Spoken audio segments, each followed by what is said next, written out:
Go back to humor and brain injury. Do you find that there are certain aspects of humor that people with TBI struggle to comprehend and find funny?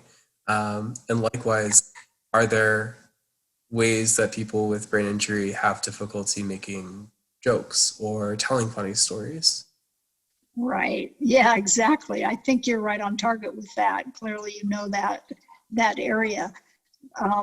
Yes, like things that require abstract thinking or are higher level language tasks like puns and things like that. So we actually train people in abstract thinking skills, and we have sets of exercises to work on that. And some of it we start with like sentence completions, like you can't teach an old dog new, whatever. And so we Right. do lists of those. Then we move into thinkograms, which are, pictured objects with fragments of prepositions, and they have to fill in the concept. And once they practice abstract thinking for a while, that makes sense. Then we move into jokes, actual jokes, where the joke is there and it might be missing a part, and Hmm. they fill it in.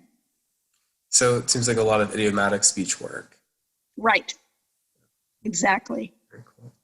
And going on with that, do you find that a lot of people with brain injury, they interpret idiomatic speech as literal?